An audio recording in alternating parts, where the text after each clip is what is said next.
heard there's a post-credit scene, so that's why I'm watching. Okay, well, there's something. I hate sand. No, I don't like sand. Wait, what? Time for bed. I'm confused. This is like a direct parrot. Wait, who's this? It's probably one of his stupid acolytes or whatever breaking him out of prison. He seems friendly. Ironic how he ended up at I'm so confused. Your health is our priority. And this feels like a parallel to what's his face's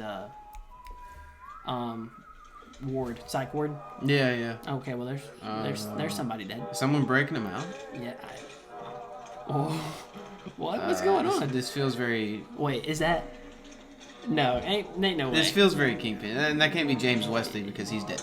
Wait, that looks just like Oscar Isaac. That side profile looks just like Oscar.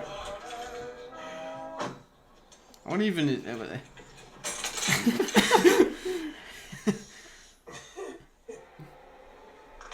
No. Imagine getting a car and wait, how can he crack his neck? He doesn't have one. Top 10 questions science can't answer? You want to know something? Yes, Conchu. Mark Spector truly believed that after he and I parted ways, I chose his life to be my avatar. Why would I ever need anybody else? When he has no idea how troubled he truly is. What? Meet my friend, Jake Lockley. No, they did it. There he is. They did it. There he is. They hinted at it earlier in the episode, but they actually did it. That's chilling.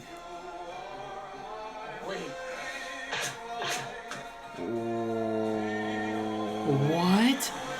Spectre? That's sick. Okay.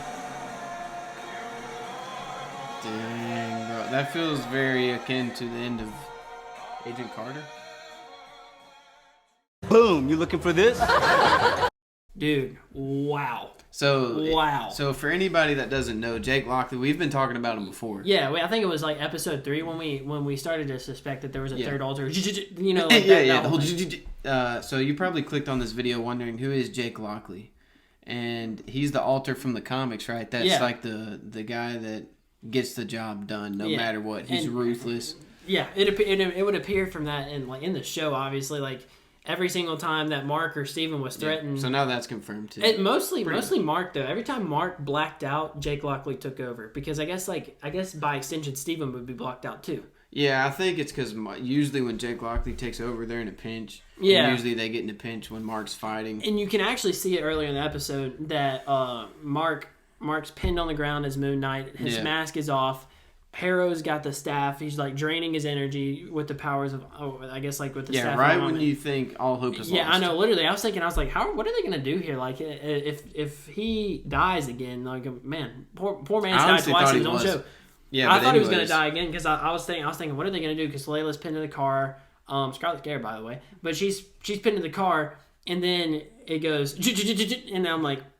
Okay, and then he wakes up and he's got like blood all over. He's holding Harrow by the shirt. Yeah, and we've seen that a couple times in the series. But so yeah, if you were wondering what that was at any point in the series, that was all Jake Lockley. Yeah, and now we get that confirmed in this post-credit scene, which kind of hints at a season 2. Yeah, exactly. Which is really, I'm wondering what happened though.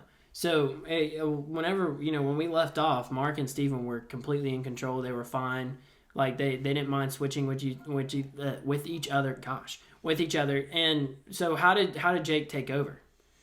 That's what I'm wondering. I feel like Khonshu really didn't let him go. He was like, Mark and Steven, y'all can go. Yeah, but then he still kind of had Jake Lockley, I guess, and he didn't really let him go. Yeah, it's a really weird scenario, honestly. But hey, if they explored in season 2, I'm completely down. Dude, I hope so, and a big Daredevil and Punisher fan. I hope they show the scenes this time instead of blacking out. Yeah, I know. I wish they wouldn't have done that because like that would have been sick to watch him like just absolutely dismantle people like that. I mean, I remember there was in the first episode when he's in that village, and he's going through the village, and then that was the first time. That was the first time, and then we see it a couple more times in the van while he's escaping, and then we see it in the third episode when. Twice in the third episode. One time he gets knocked out, and the other time he's got like a knife pinned to his neck or whatever. So then this is the last time we've seen it, I think. Yeah. Which I think it's interesting that he never took over once in episode 4 or 5 in the tomb, and then whenever he gets shot, he never took over. Like, because typically that's when he would take over, is whenever he's like critically wounded. Yeah, I guess he was. Yeah, I guess that's true. But we think Really, that's actually interesting though, because Khonshu was dead at that point.